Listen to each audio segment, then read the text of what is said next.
In the remote countryside, a massive white mare seeks shelter from a raging storm. Scarred and weary from years of wandering alone, she stumbles upon an abandoned wooden cabin, its door hanging open. But as she steps inside, something impossible greets her. A lantern still burns bright. A table is set for two, and from the shadows, a lullaby plays from an old music box. The cabin holds remnants of a life that shouldn't exist. As the mare explores, memories stir. This place once belonged to someone she knew, someone who saved her long ago. What she discovers will reveal the truth about love, memory, and the unbreakable bonds between souls. Can the past truly find its way home?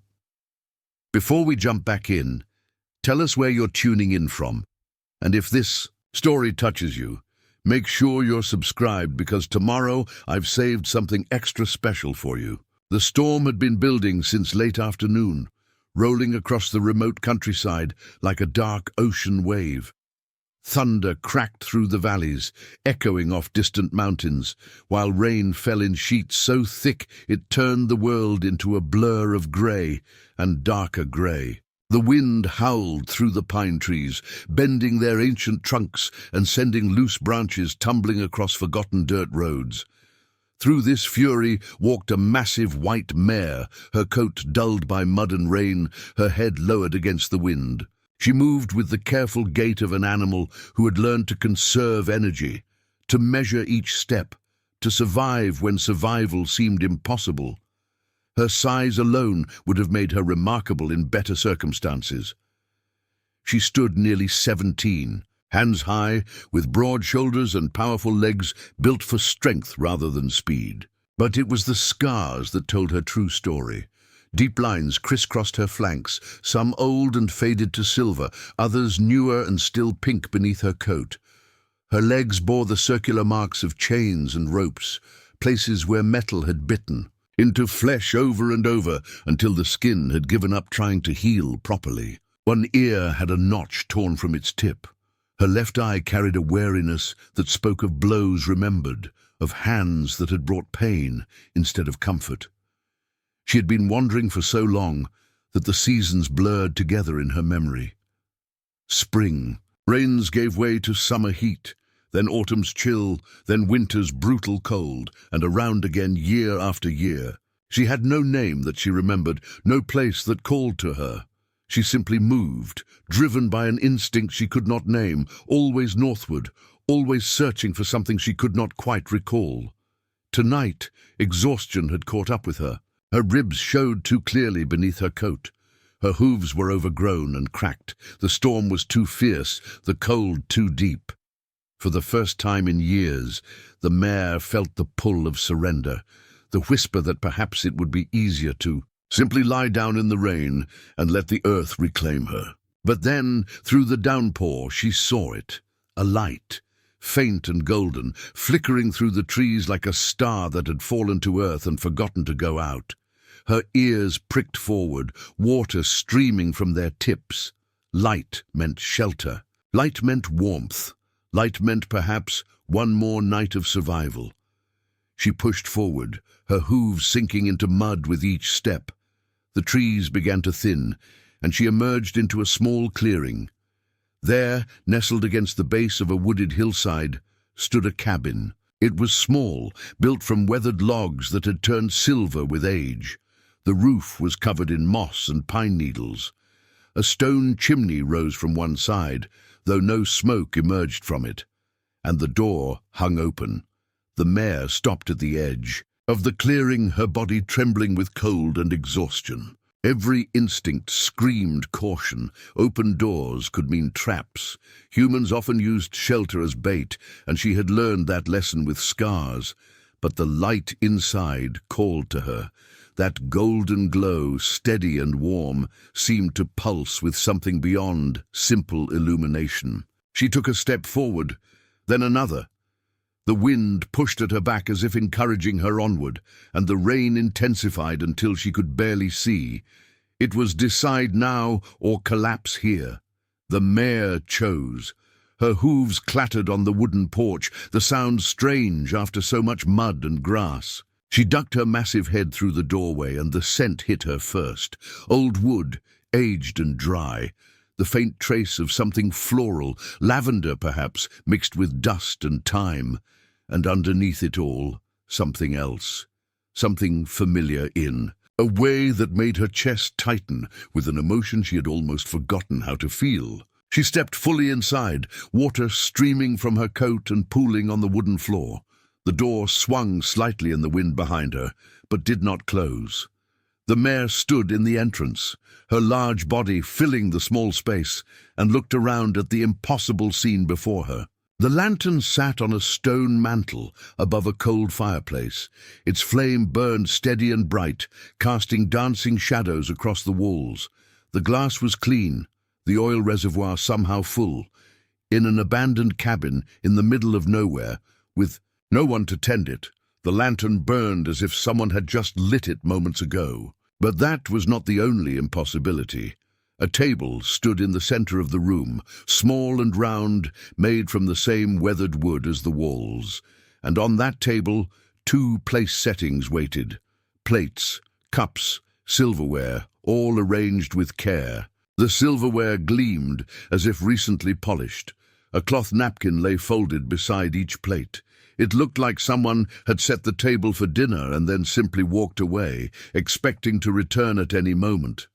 The mare's ears swiveled, listening for sounds of habitation. But there was nothing except the storm outside and the faint, almost inaudible tinkling of music.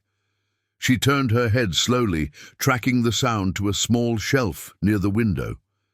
There sat a music box, its lid open, its mechanism turning. Biba. Lullaby that emerged was soft and melancholy, a tune that seemed to come from a time long past. She should have been afraid. Every lesson learned in her years of wandering told her this was wrong, that abandoned places did not maintain themselves, that lanterns did not burn without being lit, that music boxes did not play without being wound. But fear had been worn smooth by too many hard miles and harder years. What replaced it was something far more dangerous. Curiosity touched with a strange, aching hope. The mare moved deeper into the cabin, her hooves careful on the worn wooden floor. Water dripped from her mane, creating small, dark circles on the wood. She passed the table, her side brushing one of the chairs, and moved toward the fireplace. The stones were cold, the hearth clean of ash. No fire had burned there recently, yet the cabin held a warmth that seemed to come from the walls themselves, as if the wood remembered summers long past. Above the mantel, beside the lantern, hung photographs in simple wooden frames. The mare raised her head to look at them, but the glass was dusty and the images faded to browns and greys. She could make out shapes of people, of landscapes, but nothing clear enough to understand. She turned away and found herself facing the far wall. More photographs hung there, along with other things. A child's drawing, the paper yellowed with age. A calendar frozen on a month decades old. A small mirror with a crack running through its center. Each item seemed placed with intention, as if the cabin were not simply abandoned, but preserved. A museum of memory, waiting for someone to return and remember. The storm raged on outside, but inside the cabin, time felt suspended. The mare lowered herself carefully to the floor near the fireplace, her legs folding beneath her bulk. She had not felt safe enough to lie down in years, but something about this place loosened the tension in her muscles. The lantern's warm light flickered across her scarred hide, and the music box continued its gentle lullaby. She did not sleep, not yet. Instead, she watched the flame in the lantern, mesmerized by its steady dance. Her eyelids grew heavy, but her mind remained alert, circling around a feeling she could not name. This cabin meant something. The items carefully preserved meant something. And somewhere deep in the fog of her weary memory, a voice whispered a name she had not heard in a lifetime. Luna. The mare's eyes widened. Where had that come from? Was it a memory or just the wind outside forming sounds that resembled speech? She did not know. But as she lay there in the warm glow of the impossible lantern, listening to the lullaby that should not play, she felt something she had not felt in all her years of wandering. She felt like she had come home. The mare woke to silence. The storm had passed some time in the night, leaving behind the profound quiet that comes after nature's fury has exhausted itself. Pale morning light filtered through the cabin's single window, catching dust motes that floated in the air like tiny stars suspended in amber. She rose slowly, her joints stiff from the cold floor, despite the strange warmth that had kept her from freezing. Her coat had dried overnight into uneven patches of white and grey, the mud having set into her hair. She shook herself, and dried dirt scattered across the wooden planks. In daylight, the cabin revealed itself more fully. It was indeed small, perhaps only 15 feet square, with a single room that served all purposes. The stone fireplace dominated one wall, its mantel serving as a shelf for the lantern and a few other items. The window was small, but had real glass, wavy and old, giving the outside world a dreamlike quality. The walls were bare logs, fitted, together with skill, the gaps between them stuffed with what looked like moss and clay. The table stood exactly where it had been in darkness, the two place settings undisturbed. The mare approached it now with more attention, her large head lowering to examine the items more closely. The plates were simple ceramic, white with a blue floral pattern around the rim. The cups matched. The silverware, while clean, showed age in small scratches and the softening of edges that comes from decades of use. But it was what sat between the place settings that caught her attention now. A small vase, no taller than the width of her hoof, held a single dried flower. The petals had faded to the color of old paper, but the stem remained intact, tied with a thin ribbon. The mare's breath stirred the delicate petals, and for a moment she expected them to crumble to dust. They did not. They had been preserved somehow, kept safe against time's decay. She turned her attention to the music box. In the morning light, she could see it was made from dark wood, carved with intricate patterns of vines and leaves. On its lid, rendered in careful detail, was the figure of a horse. The carving showed the animal in motion, head high, mane flowing, captured in a moment of freedom. The mare stared at it for a long time, something stirring in the depths of her memory.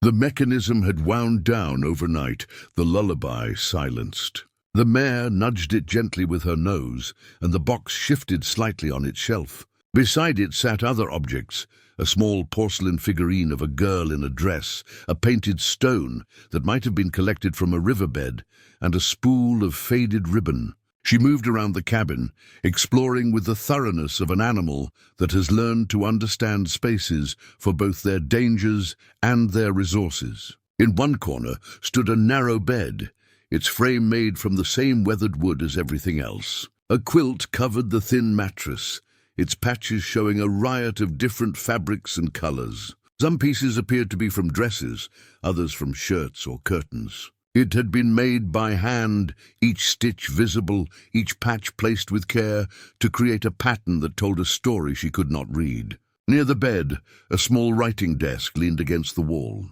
Its surface held a leather-bound book, closed and resting beside an old pen, and an ink bottle that had long since dried to residue.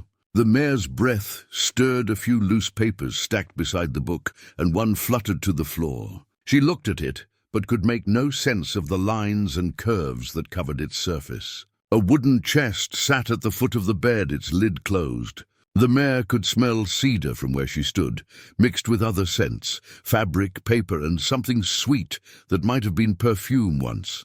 She did not try to open it. Some instinct told her that what it contained was not for her to disturb, not yet. The walls held their own stories. Besides the photographs she had glimpsed the night before, there were other items hung with care. A child's dress, small and faded, was displayed on a wooden hanger. Beside it, a larger dress, perhaps made for a young woman. And next to that, A pressed flower frame, the delicate petals arranged behind glass in the shape of a bouquet. But it was the drawing that drew her now, the one she had noticed only peripherally in the darkness. It hung at eye level, as if placed deliberately, where someone standing or something with a long neck could see it clearly. The paper was yellowed and fragile, held in place by 4 small tacks at its corners. The mare moved closer until her nose nearly touched the glassless frame. The drawing was done in pencil, the lines unpracticed but confident in the way of children's art.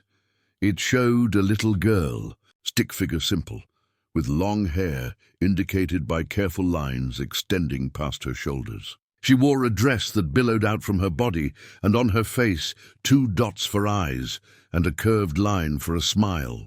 Beside her stood a horse, much larger in the drawing's proportions. The horse was white, indicated by the blank space left within its penciled outline, and it too had a smile. Both figures stood in what appeared to be a field, suggested by small V-shapes that might have been grass or flowers. At the bottom of the drawing, written in the careful block letters of a child who had recently learned to write, were 3 words: Emma and Luna. The mare's head jerked back as if struck. The movement was involuntary, her muscles responding to something her conscious mind could not yet fully process. That name, Luna, the same name that had whispered through her dreams the night before, and now here it was, made real in a child's careful printing, attached to the image of a white horse who looked impossibly like her. Her heart, which had learned to beat at a steady, measured pace, conserving energy for survival, suddenly hammered against her ribs. The cabin seemed to contract around her, the walls pressing closer, the air growing thick. But this was not fear. This was something far more overwhelming. This was recognition, fighting its way through years of trauma and forgetting, like a flower pushing through concrete. Emma. The name stirred something else, something deeper. A feeling of safety, of gentle hands, of a voice that sang instead of shouted. The mare backed away from the drawing, her hooves loud on the wooden floor, and turned in a circle as if trying to escape what she was beginning to remember. But you could not escape memory once it had been awakened. It came flooding back in fragments, disconnected and confusing, but each one carrying the weight of truth. A ravine, pain shooting through her leg, the taste of fear and blood in her mouth. And then, hours or days later, she could not remember which, a face appearing above her.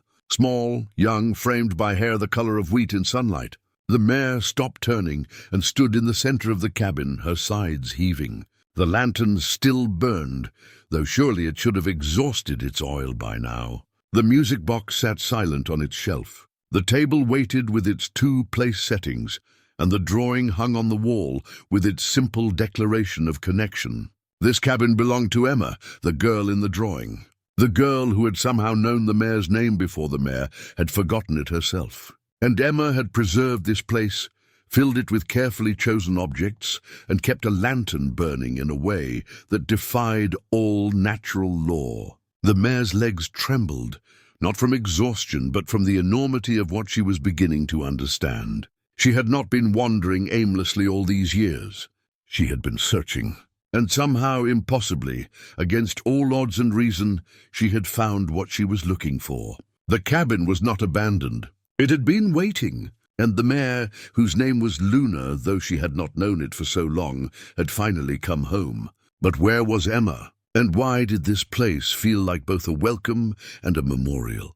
The questions circled in her mind as the morning sun climbed higher outside the cabin's single window, and the dust motes continued their endless dance through the still air. Luna stood before the drawing for what might have been minutes or hours. Time had lost its meaning in this place, where a lantern burned without consuming its fuel, and a cabin preserved memories as if they were living things. Her breath came in soft snorts that stirred the paper slightly, making Emma's penciled smile seem to shift and change. The memory that had begun as a trickle now became a stream.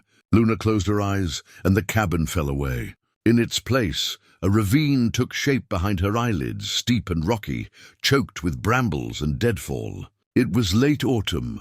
The kind of day when the sun never quite manages to warm the air and the wind carries promises of winter. She had been younger then, perhaps 4 or 5 years old, still strong despite the abuse she had endured. Her previous owner, a man whose face she could no longer recall, but whose cruelty remained vivid, had worked her until her hooves cracked and her ribs showed. When she finally collapsed in the traces, unable to pull another load, he had beaten her with a length of wood until she found the strength to rise again. But that night, something had broken inside her that was not a bone or a muscle. It was the part that accepted, that endured, that continued on because continuing was all there was. She had waited until the man slept, drunk as usual, and then she had broken through the rotted fence of his paddock. The wood had splintered easily, and she had run. She ran without direction, driven only by the need to put distance between herself and that place. She ran through fields and forests, across streams and over hills, until her legs trembled and her lungs burned. And then, in the darkness, she had missed her footing at the edge of that ravine. The fall had been quick, but felt eternal. Her body bounced off rocks and scraped against roots. Something in her left foreleg had snapped with a sound like breaking branches. She remembered the taste of earth in her mouth, the shock of impact, and then darkness. When she woke, the sun was high overhead. The pain in her leg was so intense that she could not move without crying out. She was alone at the bottom of a ravine that nobody would have reason to enter, and she understood with the clarity that comes with extreme suffering that she would die here. It would take days, perhaps a week, and it would not be peaceful. But it would be an ending, and endings were sometimes mercy. She had drifted in and out of consciousness, the days and nights blurring together. Rain fell at some point, and she drank from puddles within reach of her neck. A rabbit appeared once, staring at her with black eyes before hopping away. The pain in her leg had become a constant thing, as much a part of her as her heartbeat. And then, on what might have been the 3rd or 4th day, she heard a sound that did not belong to the ravine. A voice, high and sweet, calling out words she could not understand, but whose tone conveyed searching. "Hello, is someone there? I heard you crying last night." Luna had lifted her head, which felt as heavy as stone, and tried to focus her eyes. The sides of the ravine were steep, but not impossible to climb for a creature with 2 legs and 2 arms. And descending those sides, moving with the careful determination of a child who had been told many times to stay away from dangerous places, but who had never been very good at following such warnings, was a little girl. She wore a dress that had been patched in several places, and her feet were in boots too large for her, probably handed down from an older sibling. Her hair was long and the color of wheat, pulled back in a braid that had come partially undone. And her face, when she finally reached the bottom and saw Luna lying there, transformed from determination to horror, to fierce compassion in the span of a heartbeat. "Oh," she breathed, and the word held the weight of understanding. "Oh, you poor thing." The girl approached carefully, speaking in soothing tones. Luna should have been afraid. Humans brought pain. But this human was small, and her voice held none of the harsh edges that Luna had learned to associate with cruelty. When the girl reached out a hand, Luna did not pull away. The touch was gentle, landing on Luna's neck and stroking softly. The girl's hand was small and warm, and it moved with the instinctive tenderness that some people are born with, the kind that recognizes suffering and seeks to ease it without thought of cost or consequence. "I'm Emma," the girl said, as if introductions mattered to a dying horse. "What's your name?" Luna, of course, could not answer. She had no name that she knew, only a history of being called beast and nag, and worse things that were not names at all, but insults, hurled like the stones that sometimes followed them. Emma seemed to understand this without being told. She sat down beside Luna, heedless of the mud and the smell of fear and infection, and continued to stroke her neck. "You're beautiful," she said, and Luna had never heard that word applied to her before. "You're like the moon, silver and white and beautiful. I'll call you Luna. Do you like that name?" And somehow, impossibly, Luna did. The name settled over her like a warm blanket, like the first good thing she had been given in a life that had offered so little. "I'm going to help you," Emma declared, with the absolute certainty of a child who has not yet learned that some things are impossible. "I'll bring you water and food, and I'll tell my mama you're hurt, and she'll know what to do. You're going to be okay, Luna, I promise." Promises were things that had been broken so many times in Luna's life that they had lost all meaning.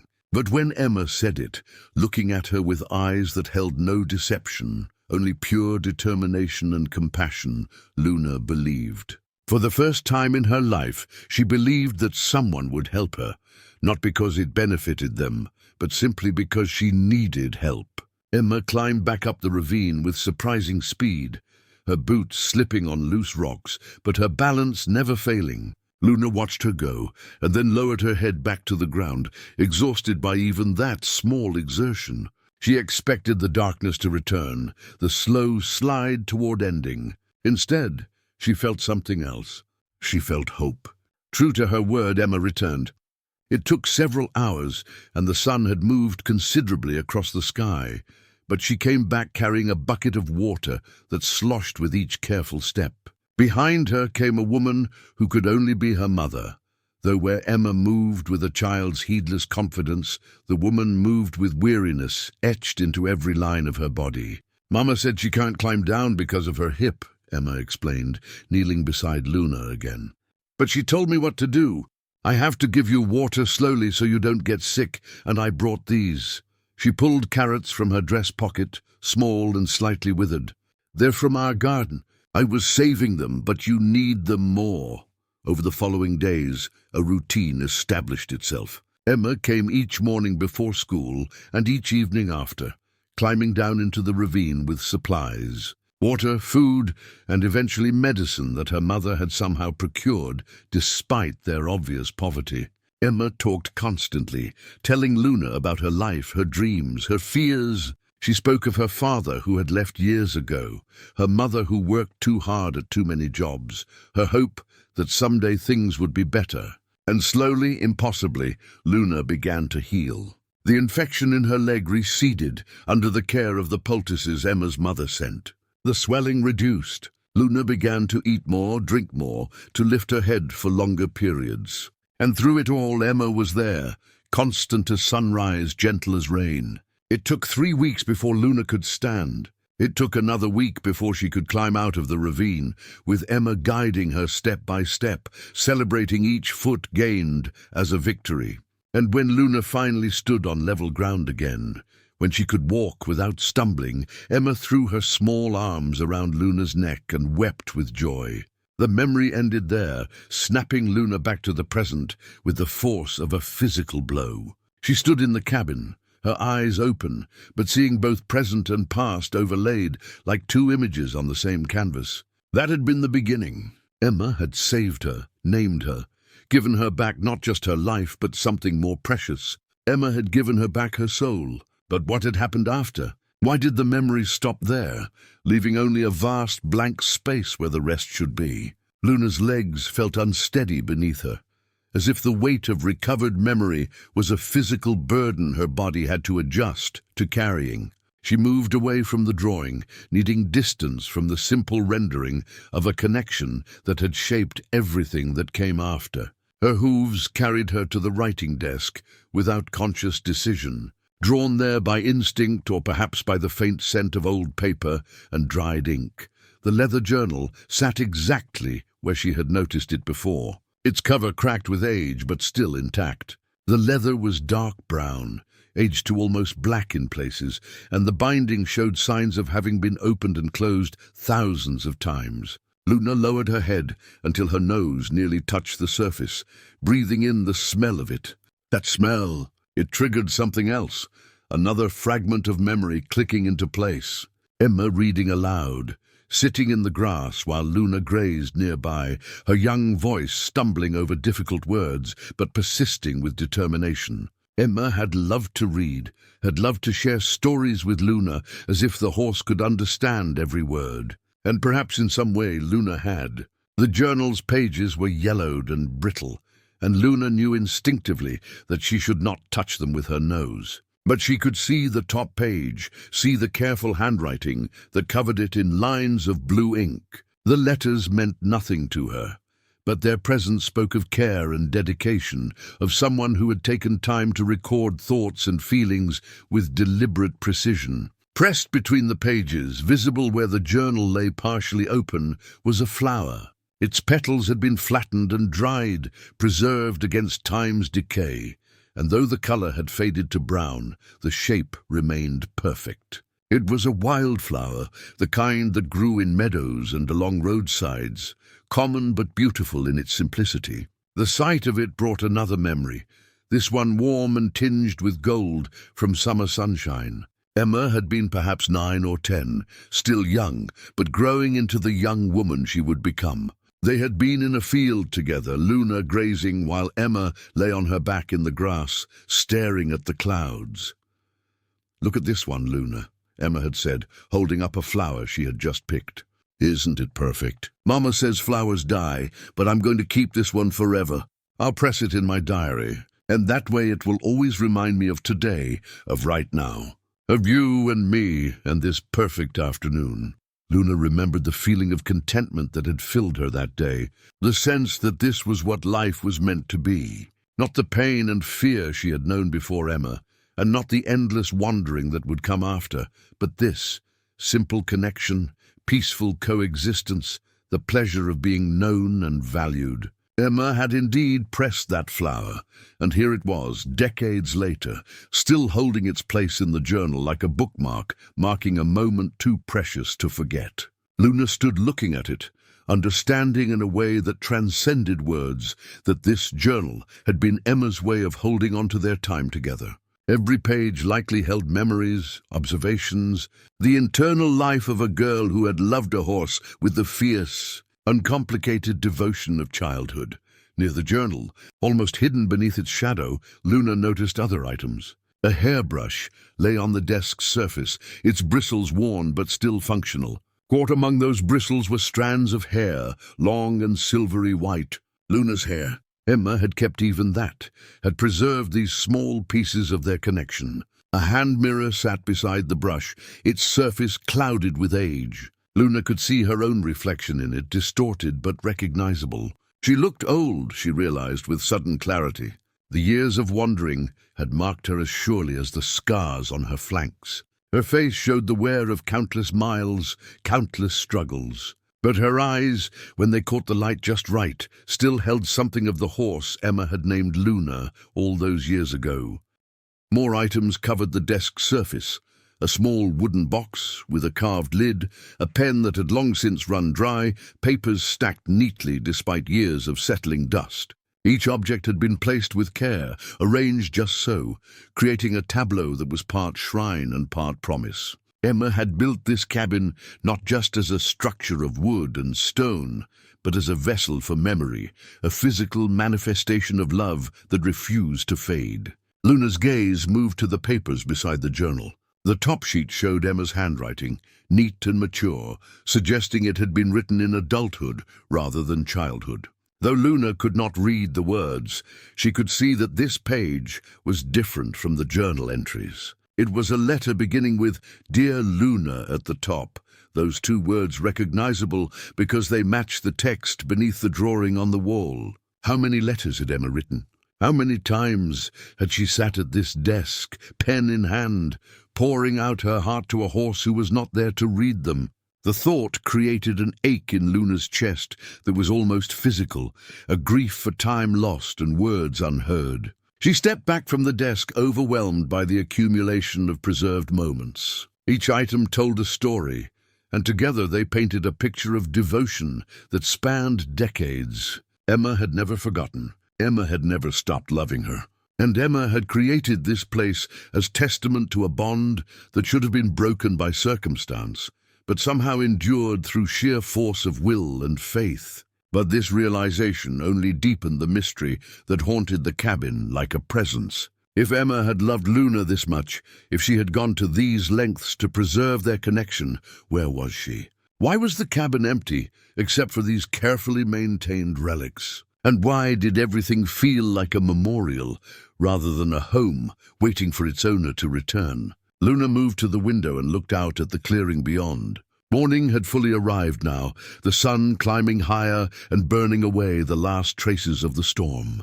The world outside looked clean and new, washed pure by the rain. Birds sang in the trees. A deer emerged from the forest edge, paused to look at the cabin, and then moved on, disappearing into the undergrowth with the unhurried grace of a creature that knew these woods as home. This place should feel peaceful. In many ways it did. But beneath the peace lay questions that Luna could not answer, and beneath the questions lay a growing fear. Emma had been a child when they met, perhaps 8 years old. If the cabin showed decades of careful maintenance, if the items preserved here tracked a lifetime, then Emma would now be an adult, middle-aged perhaps, or even elderly. The thought settled over Luna like a shadow. How long had she been wandering? The years blurred together, unmarked and unmemorable. She had survived by living moment to moment, never counting days or seasons beyond what was necessary for survival. But if Emma had grown old, if all this time had truly passed, then what were the chances that Emma was still alive? That she might still return to this cabin she had built as a beacon? Luna turned away from the window, unable to bear the sunlight's cheerful disregard for her growing dread. She moved back toward the fireplace, seeking the comfort of the lantern's steady flame. The light had not dimmed, the oil had not lowered in its reservoir. It burned as impossibly as it had when she first entered, a small defiance of natural law that suggested something more at work here than simple abandonment. The cabin held secrets still, truths waiting to be discovered in the items Emma had so carefully preserved. And Luna, whose name she had only just remembered, who had found her way home without knowing she was searching for it, understood that she could not leave until she knew the full story. She owed Emma that much. She owed herself that much. The music box caught her eye again, silent on its shelf. Luna approached it slowly and, with careful deliberation, nudged it with her nose. The mechanism engaged, and once more the lullaby began to play, filling the cabin with its gentle, melancholy tune. It was a song about home, Luna thought, though she could not have said why she knew that. A song about love that endures. A song about finding your way back to where you belong, even when the journey takes a lifetime. The lullaby wound on, and with it came memories that Luna had buried so deep she had not known they existed anymore. The music was a key that unlocked doors she had sealed shut, and behind those doors waited the truth she had been both seeking and avoiding. The truth of how she and Emma had been torn apart. She found the photograph without meaning to, her wandering taking her to a small shelf she had not examined closely before. It sat in a simple wooden frame, the glass slightly cracked in one corner, but still clear enough to see the image beneath. A little girl, perhaps 8 years old, stood in a field of wildflowers. Beside her, enormous in comparison, stood a white mare whose coat gleamed in summer sunlight. Both of them looked toward whoever held the camera, and both wore expressions of pure happiness. The girl's arms were around the horse's neck, and the horse's head was lowered to rest against the girl's shoulder. It was a moment of perfect trust, of connection that needed no words. On the back of the frame, written in the same careful hand that filled the journal, were 2 names and a date, Emma and Luna. Summer 1995. Luna stared at the date, trying to make sense of numbers that represented time she could not measure. How long ago was that? How many years had passed since that photograph was taken? But the numbers did not matter as much as what the photograph represented. This was proof, physical and undeniable, that she had not imagined their connection. Emma had been real. Their bond had been real. And someone, probably Emma's mother, had cared enough to capture it in a photograph that Emma had kept all these years. The photograph became a catalyst, and suddenly Luna was not in the cabin anymore. She was there in that field, living that day again, with clarity that felt like falling through time. It had been the summer after Emma saved her, the first summer Luna had known without pain or fear as her constant companions. Emma's mother, despite her own struggles, had allowed Emma to keep Luna, not at their small house, which had no land for a horse, but at the property of a neighbor who had fields lying fallow, and agreed to let Luna graze there in exchange for Emma's help with small chores. Emma came every single day, walking the 2 miles from her house in the morning and again in the evening. She brought food she could barely spare, water from the neighbor's well, and most importantly, her presence. She talked to Luna about everything: her day at school, the books she was reading, her dreams of growing up and becoming a teacher so she could help children the way she had helped Luna. That day in the photograph had been special. Emma's mother had saved enough money to buy a camera, a used one from the thrift store, but it worked. And she had walked with Emma to the field, moving slowly because of the hip that pained her, to take pictures of her daughter with the horse she loved more than anything. "You saved her life," Emma's mother had said, her voice carrying that mixture of pride and sadness that Luna would later understand, came from knowing that her daughter's heart was too big for the small, hard world they inhabited. "That makes her yours, Emma, forever yours." Emma had beamed with joy, squeezing Luna tighter. "Forever," she had agreed. "Luna and me, we're going to be together forever." The memory would have been sweet if Luna did not know what came next. If the photograph had been the end of the story, it would have been a perfect moment preserved in amber. But it was not the end. It was barely the beginning of the end. The following autumn, Emma's mother got sicker. The hip that had troubled her for years worsened. But worse than that, something inside her began to fail. Luna remembered Emma coming to the field less often, her eyes red from crying, her usual cheerful chatter replaced by worried silence. She would lean against Luna and say nothing, just breathe, and Luna would stand as still as stone, offering what comfort she could through simple presence. Emma's mother died in November, just after Emma's 9th birthday. Luna remembered that day with perfect clarity, because Emma came to the field even though it was raining, even though she should have been home or with family. She came and threw her arms around Luna's neck and sobbed until she could not breathe, until the rain and tears mixed together and both of them were soaked through. "It's just me and Papa now," Emma had said when she could finally speak. "And Papa doesn't know what to do. He says we can't afford the house. He says we have to move, have to sell everything. But you're not everything, Luna. You're not a thing. You're mine, and I won't let him sell you." But Emma's father did sell her. He had to, or so he believed. A traveling merchant came through town, buying livestock and goods to resell elsewhere. He looked at Luna with eyes that assessed value and saw only work. He offered a price that Emma's father, desperate and grieving, could not refuse. Luna remembered that morning. Emma had not known about the sale. Her father had kept it secret, perhaps thinking it would be easier that way, that a clean break would hurt less than prolonged goodbye. He was wrong, but how could he have known? He was drowning in his own grief and did not have room to understand his daughter's. The merchant came at dawn, leading a wagon already half full with goods. He had a rope and a harsh voice, and when he approached Luna, she recognized the type of man he was. She had known too many like him, but she could not run, not from Emma, not from the only place she had felt safe. He had gotten the rope around her neck before Emma burst from the house, still in her nightgown, her hair wild with sleep. The scream that came from her was not quite human, a sound of anguish that seemed to tear itself from her chest. "No, Papa, no." "You can't. You promised." But her father had not promised, and even if he had, survival sometimes required breaking promises made to children.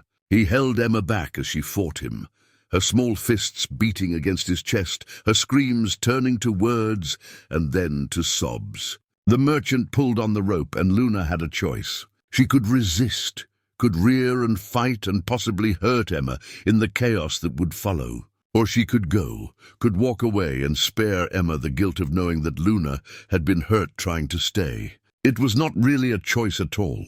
Luna walked toward the wagon, each step feeling like betrayal. Behind her, Emma's voice broke through her father's restraint one last time. "I'll find you, Luna." "I promise." "I'll find you." Luna had turned then, despite the rope pulling at her neck, and looked back. Emma stood in her father's arms, both of them crying now, both of them breaking. Their eyes met across the distance, and Luna tried to communicate everything she felt in that gaze. Gratitude, love, forgiveness, goodbye. Then the merchant clicked his tongue and pulled harder on the rope, and Luna had to turn away. She climbed into the wagon, and the merchant tied the rope to an iron ring welded to the wagon's side. And as they pulled away, as Emma's screams faded into the morning air, Luna understood that the world was not built for connections like theirs. That love was not always enough. That sometimes, despite all promises and intentions, people lost each other. The memory released Luna back into the present with a violence that left her gasping. She stood in the cabin, her legs trembling, her heart racing. That was how they had been separated. That was why Emma had been searching for all these years. She had made a promise, the kind of promise children make, meaning it with every fiber of their being. And then she had spent her life trying to keep it. The photograph showed them before. The cabin showed them after. And between those 2 points lay decades of separation, of searching, of a love that refused to die despite every reason it should have. Luna looked around at the carefully preserved memories, and understanding flooded through her. This was not just a memorial, this was a promise kept, even if she had arrived too late for the keeper of that promise to know. The music box had wound down again, its lullaby fading into silence that felt heavier than the notes that preceded it. Luna approached it once more, studying the carved horse on its lid with new understanding. The details were remarkable for something so small.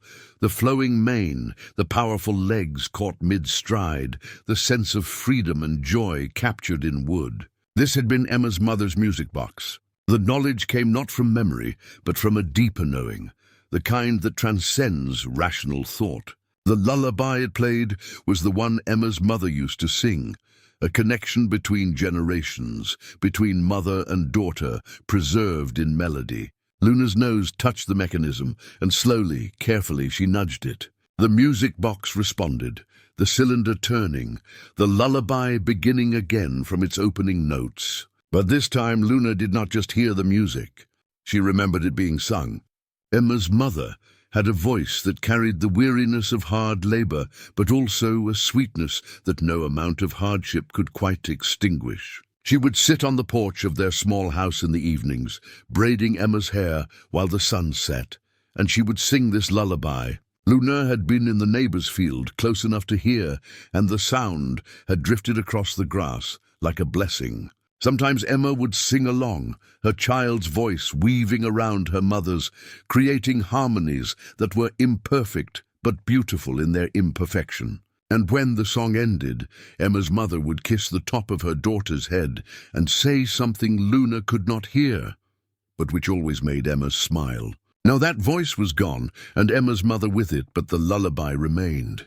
Emma had kept the music box, had maintained it carefully through the decades, had placed it here in this cabin where it could play for Luna, creating a connection between all three of them, grandmother, mother, and the horse who had somehow become family. The realization brought fresh grief, but also gratitude. Luna had been included in this legacy of love, had been deemed worthy of preservation alongside memories of Emma's mother. She had mattered enough to be remembered, to be honored, to have a place in the story Emma told herself about who she was and what she valued. Luna turned from the music box and surveyed the cabin again, seeing it now with different eyes. Each item was not just a relic, but a thread in a larger tapestry. The child's dress on the wall, small and faded, must have been Emma's.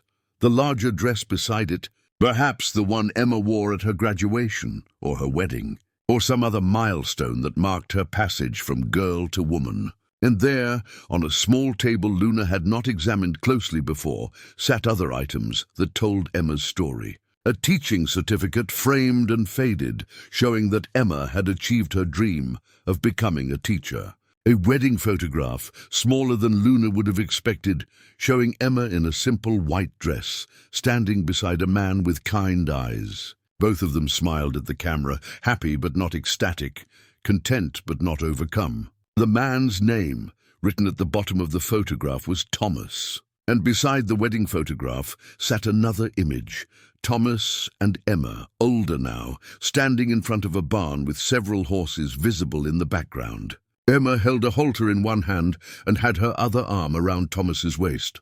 This photograph told Luna something important. Emma had continued to work with horses, had made them part of her adult life, had perhaps been trying to fill the hole Luna's absence had left. But none of them had been Luna. Luna understood this with certainty, reading the truth in Emma's eyes even across the distance of decades and death. Emma had cared for those horses, had probably loved some of them, but they had not replaced what she and Luna had shared. Nothing could. A wedding ring lay on a small ceramic dish beside the music box. It was simple, gold, worn thin in places from years of wear. Luna stared at it, understanding that Thomas must be gone too. Emma had lost her mother, her father eventually, and then Thomas. How much grief could one person carry and still continue on? Yet Emma had continued. The evidence was all around Luna. Even alone, even grieving, Emma had persisted in maintaining this cabin, in keeping Luna's memory alive, in believing that somehow, impossibly, they might be reunited. Near the ring, Luna noticed something that made her breath catch. A small wooden box, no larger than a human hand, sat open to reveal its contents. Inside, carefully arranged on a bed of cotton, was a clipping of white hair. Luna's hair, cut from her mane or tail during their time together, and kept as a treasure more precious than gold. Emma had carried Luna with her through everything, through loss and love, through marriage and teaching, through all the ordinary moments that made up a life. And when the time came to build this cabin, this shrine, this beacon, she had placed this box here, a physical piece of Luna to anchor the space. Luna felt the weight of that devotion, the impossible burden of being loved so completely by someone she had lost so young. She had wandered for years without understanding what she was searching for, and all the while Emma had known exactly what she sought. Emma had never stopped searching, never stopped hoping, never stopped loving the horse who had disappeared from her life on a terrible morning in autumn. The music box's lullaby wound down once more, the notes slowing and deepening as the mechanism reached its end. In the silence that followed, Luna could hear her own breathing, the settling of the cabin around her, and something else, a presence, perhaps, or just the echo of all the love that had been poured into this place. Either way, she was not alone. She had never been alone, even in her loneliest moments. Emma's love had followed her, invisible but constant, a tether that had finally pulled her home. Luna's exploration of the cabin brought her to the wooden chest at the foot of the bed. She had noticed it before, but had hesitated to investigate, held back by a sense that whatever it contained was sacred, private, meant only for Emma. But Emma was not here to guard her secrets, and Luna needed to understand. She needed to know the full story of what had happened in all the years between their separation and this moment. The chest was made from cedar, its surface smooth from years of handling. A simple latch kept it closed, but there was no lock. Emma had not feared theft in this remote place. She had only wanted to keep the contents safe from moisture and time. Luna nosed at the latch, and after several attempts managed to flip it open. The lid lifted easily, well-oiled hinges making no sound. Inside, the chest was filled with envelopes. Dozens of them, perhaps hundreds, stacked in neat bundles and tied with ribbon. The cedar scent was strong, mingling with the smell of old paper and something else Luna could not quite identify. Love, perhaps, if love had a scent. Devotion preserved across decades. Luna lowered her head and gently took one of the bundles in her teeth, lifting it from the chest and placing it on the floor where she could examine it more closely. The ribbon came undone, with gentle shaking, and the envelopes spilled out, each one addressed in the same careful handwriting. To Luna, wherever you are. The dates on the envelope spanned decades. The earliest ones showed Emma's childish printing, the letters large and uneven, some backwards but readable. These must have been written in the years immediately after their separation, when Emma was still young and learning to write. As Luna nosed through them, she saw the handwriting evolve. The teenage years brought loops and flourishes, the awkward prettiness of adolescence. Then the letters matured, becoming the confident, efficient script of adulthood. But they never stopped. Year after year, milestone after milestone, Emma had written to Luna. Happy birthday letters on what Emma had decided was Luna's birthday. Letters about starting high school, about graduating, about getting her teaching certificate. Letters about meeting Thomas, about falling in love, about getting married.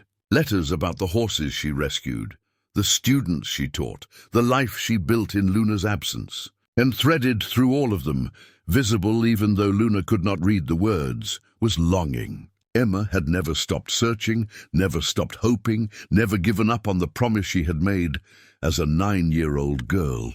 These letters were proof of that dedication, physical evidence of a love that transcended reasonable limits. Luna nosed through the envelopes until she found one that felt different from the others. It was heavier, the paper thicker, and when she managed to extract the letter inside, a photograph fell out. This one was more recent, showing Emma as an elderly woman, her hair white and her face lined, standing in front of this very cabin. She held a hammer in one hand and smiled at the camera with satisfaction and exhaustion in equal measure.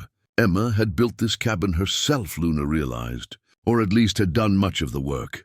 This was not just a structure commissioned from others. It was a labor of love, built board by hands that had spent decades searching for the horse those hands had once stroked in gentleness and compassion. The letter in this envelope must explain the cabin's purpose, but Luna could only see the words, not comprehend them. Yet she could imagine what they said. Something about hope, about faith, about creating a place where Luna could find her if she ever made it back to this area.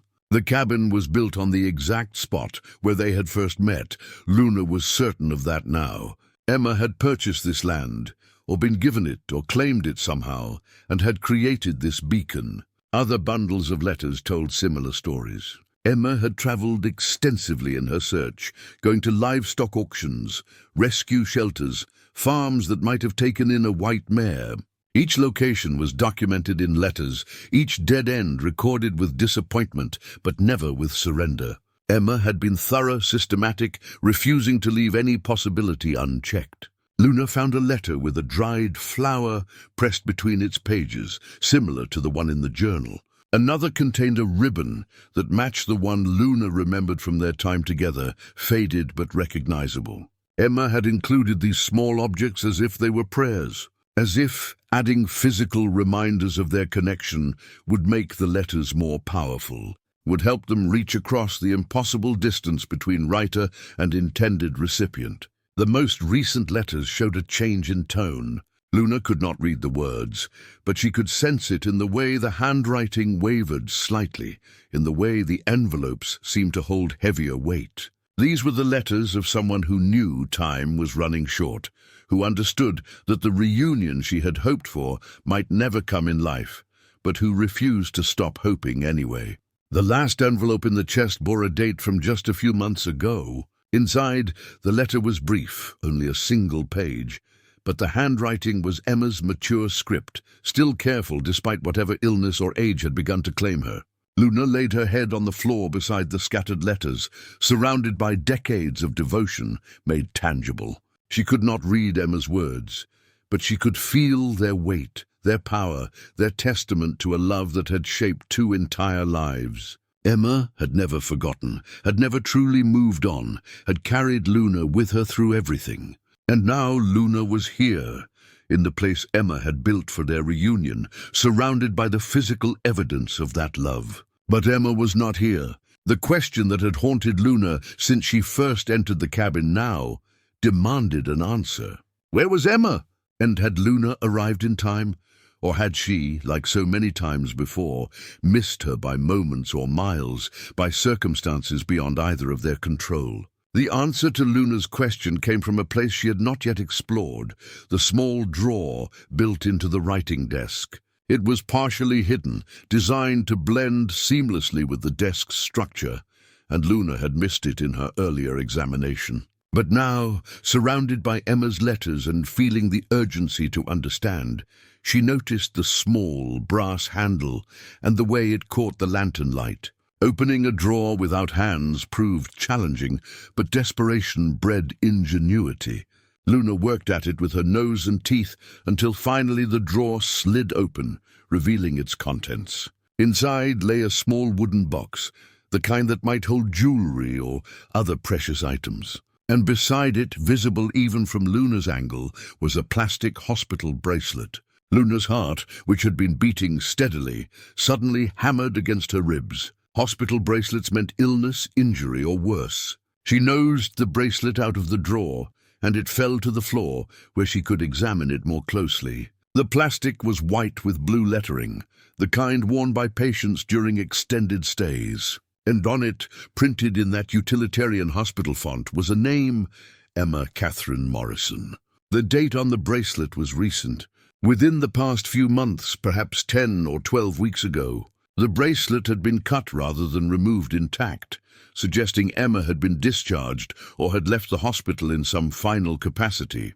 Luna stared at it, understanding beginning to coalesce into a truth she did not want to accept but could not avoid. She turned back to the drawer and used her teeth to pull out the wooden box. It was heavy for its size, made from the same cedar as the chest, and when she managed to tip it onto its side, the lid fell open.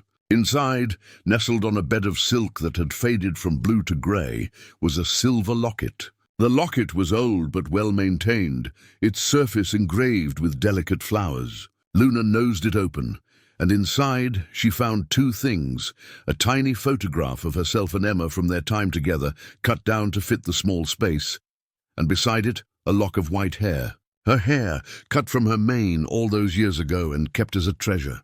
Emma had worn this locket, Luna realized, had kept it close to her heart for decades, wearing Luna's hair and image next to her skin as a constant reminder of the bond they shared.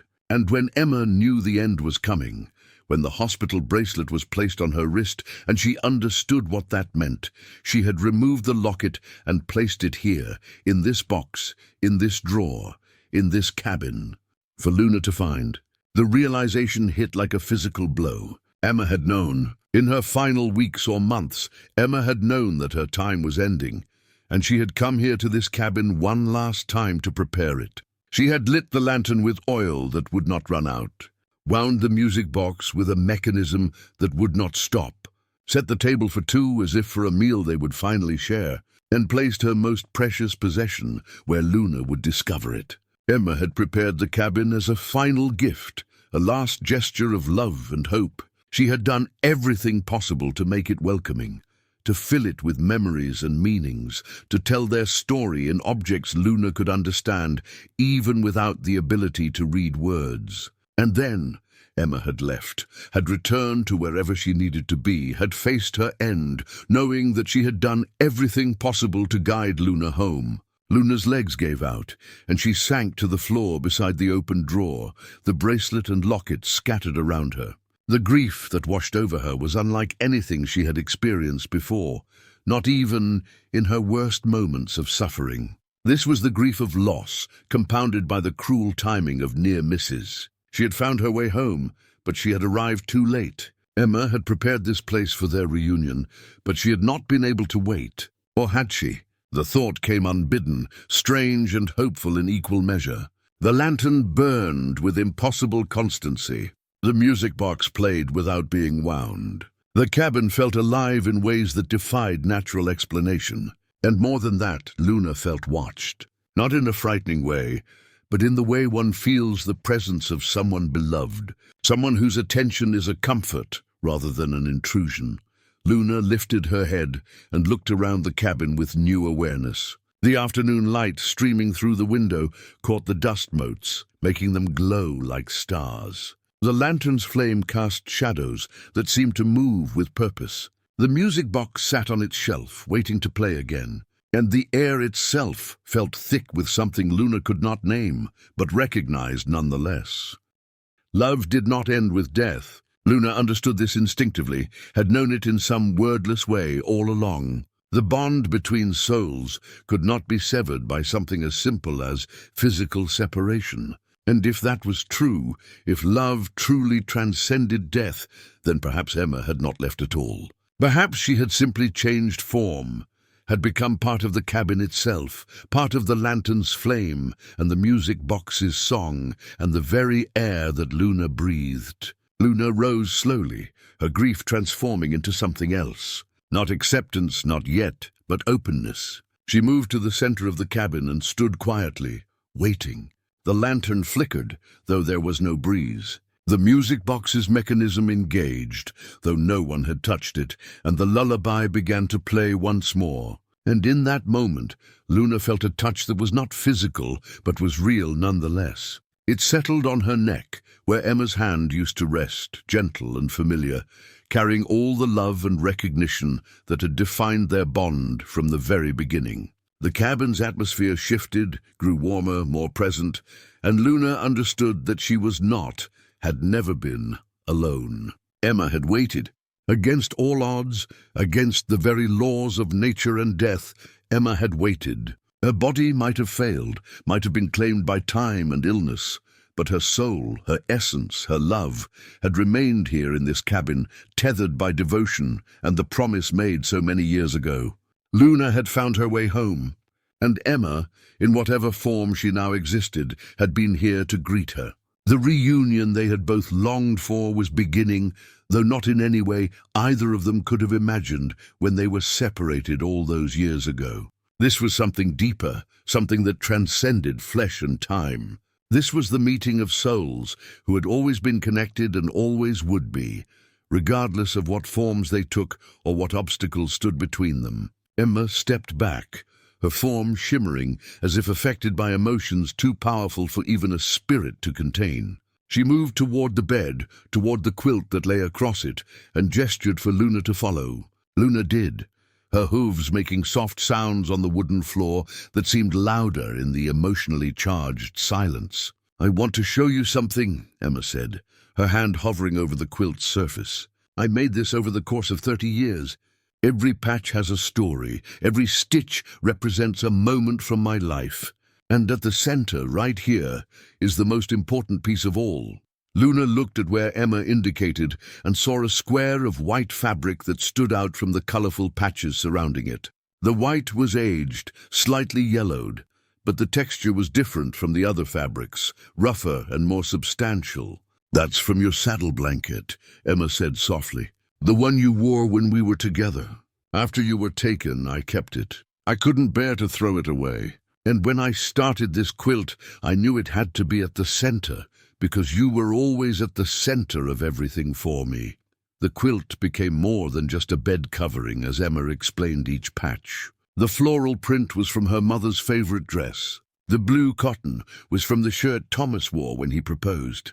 The striped pattern was from the uniform she wore as a teacher.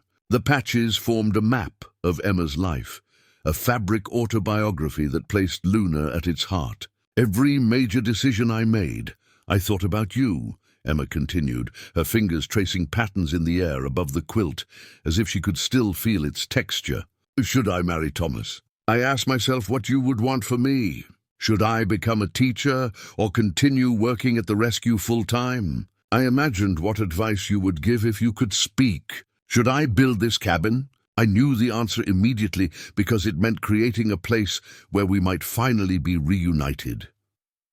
Luna moved closer to the quilt, lowering her head to breathe in its scent. She could smell the different fabrics, the thread that held them together, and underneath it all, a faint trace of Emma that had been woven into every stitch. This quilt was love made tangible, devotion transformed into something that could be touched and held and kept warm under. "Thomas understood," Emma said, and Luna heard the gratitude in her voice. "He knew he was not my first love, would never be my greatest love. And instead of being hurt or jealous, he supported my search. He drove me to auctions when I was too tired. He held me when another lead turned into disappointment. He helped me build this cabin, cutting wood and laying foundations, even though he knew it was for you and not for us. He was a good man, Luna. I hope you would have liked him." Luna made a soft sound of acknowledgement. She understood that Emma's capacity for love had been large enough to encompass both horse and human, that loving Thomas had not diminished what she felt for Luna. Love was not a finite resource to be parceled out carefully. It was infinite, expanding to fill whatever space was needed. "I want you to keep this quilt," Emma said. "I want you to have something physical from my life, something that will stay with you when I cannot. Wrap yourself in it during cold nights, and remember that every patch represents a moment when I thought of you, when I loved you, when I refused to give up hope that we would find each other again." Luna looked from the quilt to Emma, understanding that this was part of the goodbye, that Emma was preparing her for what must come next. The thought brought fresh grief but also acceptance. They had found each other.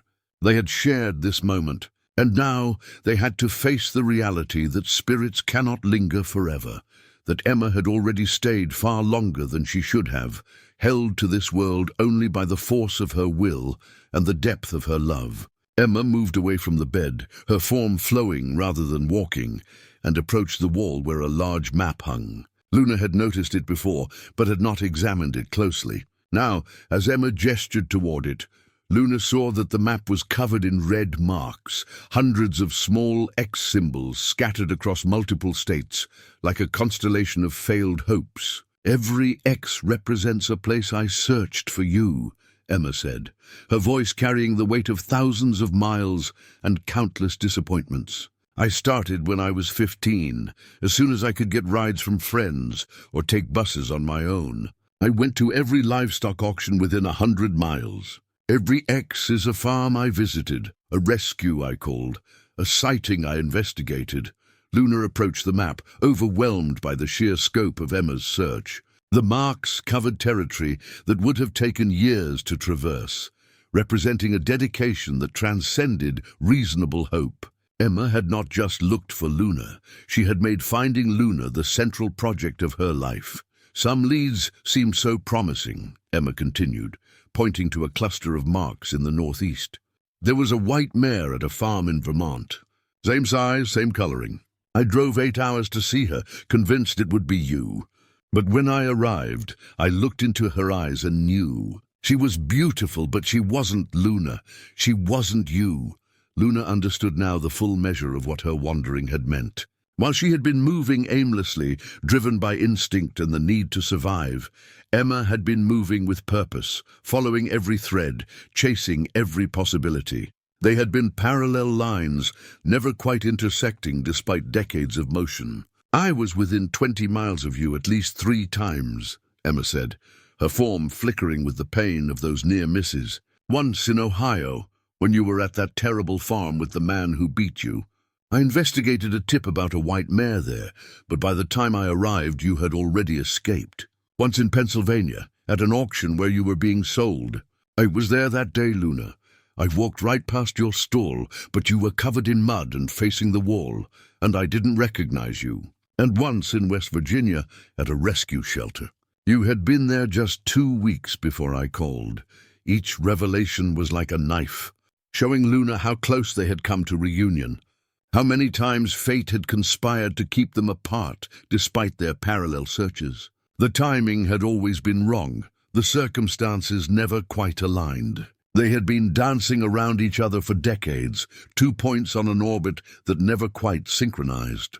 "But I never gave up," Emma said firmly. "Even when Thomas died and I was alone.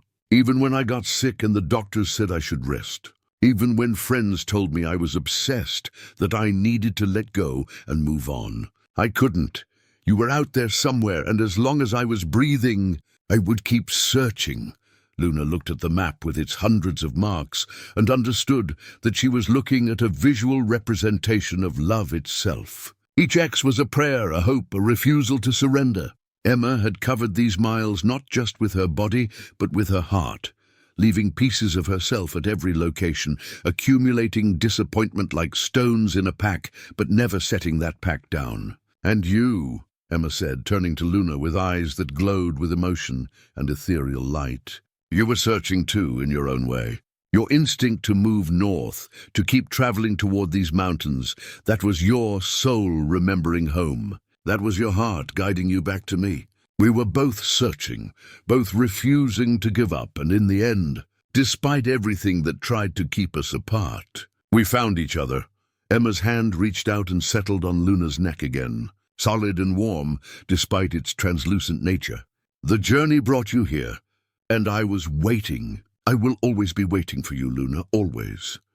Emma's form began to glow brighter, and Luna felt the atmosphere in the cabin shift once more. There was a quality to the air now that suggested transition, that spoke of thresholds being approached and crossed. Emma felt it too. Luna could see it in the way her spirit form flickered and steadied, as if buffeted by winds from somewhere beyond this world. "There's something you need to understand before I go," Emma said, moving toward the door where something hung that Luna had not noticed before. A key on a silver chain, simple and old, the kind that might open a door or unlock a chest. Emma's spirit hand reached for it, and though she could not lift it physically, her intention caused it to swing gently on its hook. "This is the key to the cabin," Emma explained. "But it's more than that. It's the key to everything I'm leaving you. When I built this place, I made arrangements. There's a couple, John and Mary Patterson, who live about 10 miles from here.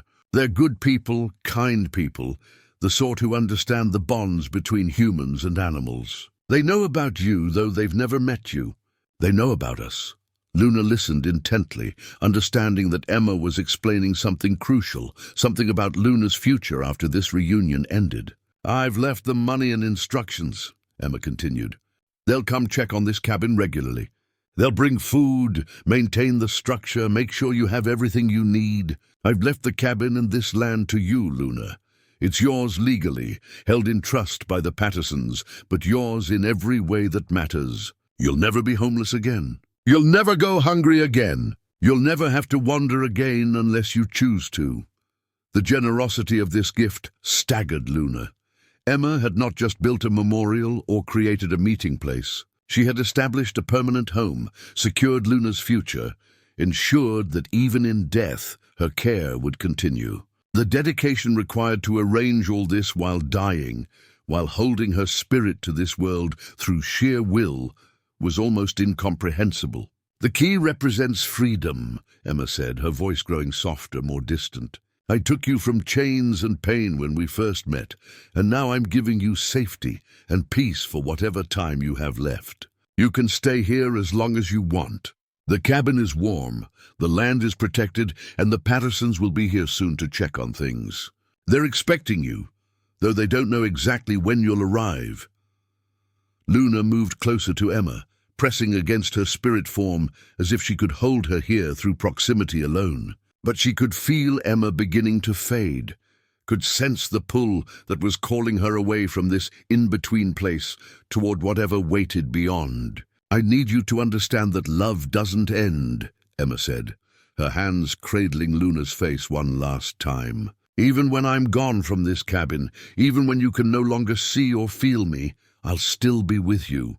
Love transcends death, Luna. It transcends everything. What we have, what we've always had, it's eternal. It exists outside of time and space and physical form." Luna made a sound that was both agreement and protest, understanding but not wanting to accept, knowing Emma was right but wanting her to stay anyway. The cabin, the map, the quilt, the letters, all of it was evidence that love could persist across decades and distance. But having Emma here, present and tangible, was different from faith in her continued existence. "When I move on, I'll be waiting for you," Emma promised. "On the other side, where my mother and Thomas and all the horses I've loved are waiting. And when your time comes, when you're ready to leave this world and join us, I'll be the first one you see. I'll be there with arms open, ready to greet you, ready to begin the eternity we were always meant to share." The promise hung in the air between them, solemn and binding. Luna accepted it, storing it deep in whatever part of her held faith and hope, and the belief that some connections truly were unbreakable. Emma's spirit moved to the wall where something else hung, something Luna had seen but not fully processed in her earlier explorations. A silver bridle, old and tarnished but still recognizable, hung from a wooden peg. Luna's breath caught as she recognized it. This was the bridle she had worn when Emma first found her, when she was still property of the cruel man who had beaten her nearly to death. "Do you remember this?" Emma asked, her hands hovering near the bridle without touching it. "I took it off you the night I set you free. I was just 8 years old, but I knew that leaving you tied and bridled in that man's barn was wrong. So I sneaked out after my mother fell asleep. I walked 2 miles to his farm, and I cut you loose." The memory came rushing back with vivid clarity. Luna had been tied in the barn, her leg aching from the beating she had received earlier that day. She had been preparing herself for another day of pain, another day of barely surviving, when she heard the soft sound of footsteps and saw a small face peering over the stall door. Emma had been so young, so small, but her determination had been absolute. She had found a knife in the barn, probably meant for cutting hay bales, and she had sawed through the rope that held Luna, and then, with gentle hands that trembled only slightly, she had unbuckled the bridle and pulled it away, freeing Luna's head from the metal that had rubbed sores into her skin. "Run," Emma had whispered that night, her eyes fierce with protective anger. "Run far away and don't come back. He'll never treat you right. You deserve better." Luna had run, had broken through the rotted fence and disappeared into the darkness. And it was that running which eventually led her to the ravine and to Emma finding her again, and to everything that followed. Emma had freed her twice, once from immediate captivity and once from the death that would have claimed her in that ravine. "The bridle represents our beginning," Emma said now, her spirit form glowing brighter as she spoke. "It represents the moment I chose you, when I decided that your life mattered more than following rules or staying safe. I was just a child, but I knew that some things are worth the risk." Emma's form reached toward Luna, and though she could not physically lift the bridle, her intention made it swing gently on its peg. Luna watched it move, understanding the symbolism.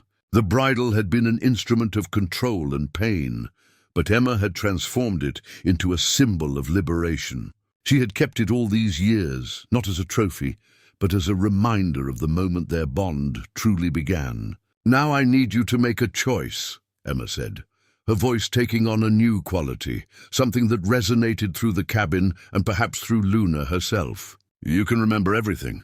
Every moment of pain, every year of wandering, every near miss, every disappointment. You can accept the full weight of our history, both the joy and the sorrow. Or you can let some of it go, can choose to carry only the love and leave the grief behind." Luna understood that this was a gift Emma was offering, a final act of protection. Emma was giving her permission to forget the worst parts, to remember only the good, and move forward unburdened. But Luna knew immediately what her choice would be. She wanted all of it. The pain had shaped her as much as the love had. To forget any of it would be to diminish what they had shared, to suggest that the hard parts had not been worth enduring. Luna moved closer to the bridle and touched it gently with her nose, accepting everything it represented. The pain of her early life, the terror of separation, the endless years of searching, and yes, the joy of being found and loved and remembered. All of it was part of their story, and she would carry it all. Emma's form blazed with light, and Luna knew that her choice had been the right one. Love was not just joy. It was sacrifice and suffering, and holding on when letting go would be easier. And Luna had always been willing to carry that weight for Emma, just as Emma had carried it for her. As Luna accepted the weight of their shared history, something remarkable began to happen. The cabin filled with light that came from nowhere and everywhere at once. It was not the golden light of the lantern or the pale light of late afternoon sun through the window. This was something else entirely, something that existed between visible and invisible, between physical and spiritual. The light struck the crystal prism hanging in the window, and suddenly the cabin exploded with rainbow colors. They scattered across the walls, the floor, the ceiling, painting everything in shifting hues of red and orange and yellow and green and blue and violet. The colors moved and danced, alive with an energy that Luna could feel in her bones. Emma's spirit form began to change, absorbing the rainbow light and reflecting it back intensified. She grew younger and older simultaneously, her form shifting between the 8-year-old girl who had first saved Luna, the young woman who had married Thomas, and the elderly grandmother who had built this cabin. All versions of Emma existed at once, layered over each other like photographs exposed on the same frame. Luna felt a tingling in her own body, starting at her hooves and rising up through her legs. The old scars that crossed her flanks began to itch, then to warm, and as she looked down at herself, she saw they were fading, not disappearing completely, but softening, becoming less angry and prominent. They would always be part of her, evidence of what she had survived, but they no longer dominated her appearance. The years of pain began to transform. Luna could feel it happening inside her, a subtle shift in how she carried the memories of abuse and fear. They were still there, still part of her history, but the weight had changed. They no longer defined her. They were things that had happened to her, not things that made her who she was. Emma's love, preserved and maintained across decades, was healing wounds that went deeper than the physical. "Do you see?" Emma asked, her voice coming from all her ages at once, child and woman and elder speaking in harmony. "This is what love does. It transforms. It doesn't erase the past or pretend the pain never happened, but it changes how we carry it, makes it lighter, shows us that we are more than what was done to us." Luna understood. She was seeing herself reflected in Emma's spirit eyes, and for the first time in her life, she saw not a damaged animal, but a survivor. Not a horse who had been beaten, but one who had endured. Not a creature defined by abandonment, but one defined by love that had never faltered.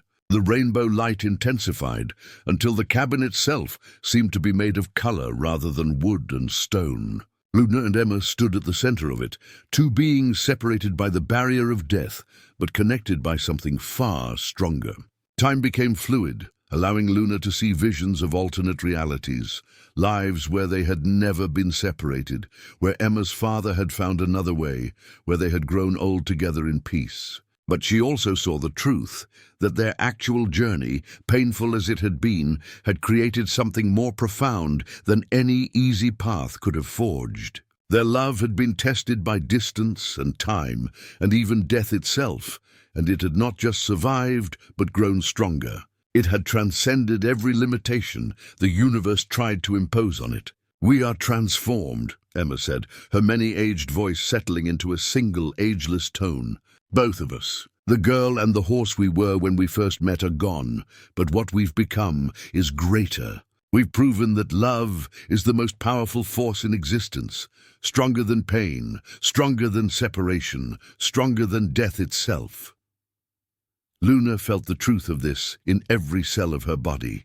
They had been transformed by their journey, had become something more than individual beings. They were a testament, a living proof that some bonds cannot be broken by anything the world throws at them. The rainbow light began to concentrate around one point, the journal on the writing desk, specifically the pressed wildflower that marked a page. Emma's spirit moved toward it, and as she did, the flower began to glow with the same ethereal light that emanated from her form. Luna followed, understanding that this moment was important, perhaps the most important moment of all. Emma's spirit hands hovered over the flower, and it lifted from the page, floating in the air between them. The petals, which had been brown and dried, began to transform. Color returned to them, vibrant and fresh. The stem straightened, and suddenly the flower was no longer pressed and dead, but blooming and alive, impossibly vital. "This flower represents our friendship," Emma said, her voice tender with emotion. "I picked it on that perfect summer afternoon, remember? The day we just existed together in the field, not needing anything more than each other's presence. I pressed it to preserve that moment, and I've carried it with me ever since." Luna remembered. That day had been crystalline in its simplicity, unmarred by fear or pain or any thought of the future. They had simply been together in a moment that felt eternal, even though it lasted only an afternoon. Emma guided the flower toward Luna, and Luna gently took it in her mouth. As she did, the glow transferred to her, settling around her like an aura of light. She could feel Emma's love flowing into her through this simple gift, could feel it becoming part of her in a way that would never fade or diminish. "When I'm gone," Emma said, her form beginning to flicker more rapidly now, the pull from beyond growing stronger. "When you can no longer see me or hear my voice, look at this flower and remember. Remember that I loved you. Remember that I never forgot you. Remember that I will be waiting for you on the other side, and that when your time comes, we will be together again in a way that nothing can interrupt or end." Emma showed Luna visions of the future, images that flowed from her spirit mind into Luna's awareness. Luna saw herself living peacefully in the cabin, the seasons changing around her. She saw other animals arriving, wounded and lost like she had been, seeking shelter. And she saw herself welcoming them, becoming for them what Emma had been for her, a source of compassion and healing. "This is my legacy," Emma said. "Not just the cabin or the letters or the artifacts, but the love that continues. You'll pass it on to others who need it, and they'll pass it on in turn. And the ripples of what we shared will spread out into the world in ways we can't even imagine." Luna understood that she was being given a mission, a purpose for the years she had remaining. She would not just live here alone, treasuring memories. She would continue Emma's work, would make the cabin into the sanctuary Emma had envisioned, a place where broken things could come to heal. "It's time," Emma said, and Luna heard both sorrow and peace in her voice. "The light is calling and I can't resist it anymore. I've stayed as long as I could, longer than I should have, just to have these moments with you. But I need to go now, Luna. I need to move on to where my mother and Thomas are waiting, where you'll join me someday." Emma's spirit began to fade, becoming more translucent, more distant. But before she disappeared completely, she appeared one final time as the 8-year-old girl Luna had first known. Small and fierce and overflowing with love, Emma stood before Luna with her arms outstretched. "Until we meet again, Luna," she said, her child's voice clear and certain. "Wait for me on the other side, and live well here in the meantime. Live fully. Live with joy. Be the horse I always knew you were, strong and beautiful and capable of infinite love."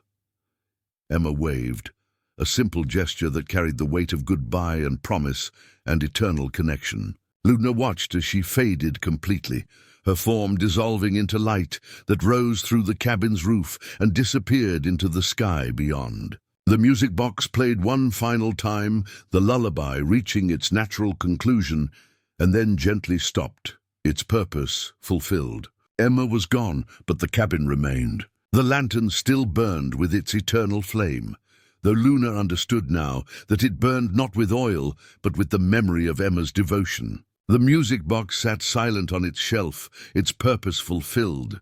But Luna knew that if she nudged it again, it would play, would always play when she needed to hear that connection to Emma's mother and the love that had been passed down through generations. Luna stood in the doorway as morning light filtered through the trees, washing the world in pale gold. The storm felt like a lifetime ago, though it had been only 2 days since she stumbled into this clearing, seeking shelter. 2 days since she found the home she had been searching for without knowing she was searching. A sound drew her attention to the clearing's edge. An elderly couple emerged from the path, moving slowly but with purpose. The man was tall and lean, his face weathered by years of outdoor work. The woman was shorter, rounder, with kind eyes that found Luna immediately and filled with recognition. "You're here," the woman said, her voice warm with welcome. "Emma said you would come. She said we'd know you when we saw you, and she was right. There's no mistaking you, Luna." The man carried supplies, hay, grain, fresh water in large containers. The woman held something else, a folder that probably contained the legal documents Emma had mentioned. The papers that made this land and cabin Luna's for as long as she needed them. "I'm Mary Patterson," the woman said, approaching slowly, her hand extended for Luna to sniff and accept. "This is my husband, John. Emma was our friend, and she told us everything about you. She made us promise to take care of you, and we always keep our promises. You're home now, Luna. You're finally home." John climbed onto the cabin's porch and revealed what had been hidden until now. A wooden sign, beautifully carved and carefully preserved, hung above the door. The morning sun struck it directly, illuminating the words Emma had burned into the wood decades ago. Luna's haven, where lost souls find their way home. Emma carved this 20 years ago, John explained, his voice thick with emotion. She said she was keeping it covered until you arrived, until the haven had its guardian. She knew you'd come, Luna. She never doubted it. Days turned into weeks, and weeks into months. Luna settled into a rhythm at the cabin, her body healing in ways that had nothing to do with physical injuries. The Pattersons came regularly, bringing supplies and companionship, never intruding but always available. They told her stories about Emma, filling in the gaps in Luna's understanding, painting a picture of a remarkable woman who had touched countless lives with her compassion and dedication. And then, slowly, other animals began to appear. A deer with an injured leg limped into the clearing one evening. A young horse, thin and frightened, followed shortly after. A dog, old and scarred like Luna herself, collapsed at the cabin's doorstep during a rainstorm. Luna welcomed them all, offering the same shelter and care that Emma had once offered her. The cabin became what Emma had envisioned, a sanctuary for the broken and lost, a place where healing was possible and hope was renewed. Luna stood on the porch each evening, watching the sunset paint the sky in colors that reminded her of the rainbow light that had filled the cabin during her reunion with Emma. The eternal lantern glowed behind her, its flame steady and constant. The music box played its lullaby on the wind, though its mechanism was still, and Luna understood that Emma's presence remained, woven into every board and stone, residing in the very air itself. They had been separated by circumstance, reunited by death, and were now connected forever by something that transcended both. Their love had created this place, and it would continue long after Luna herself had moved on to where Emma waited. The cabin stood as testament to a truth that Luna carried in her heart. Love finds its way home, always.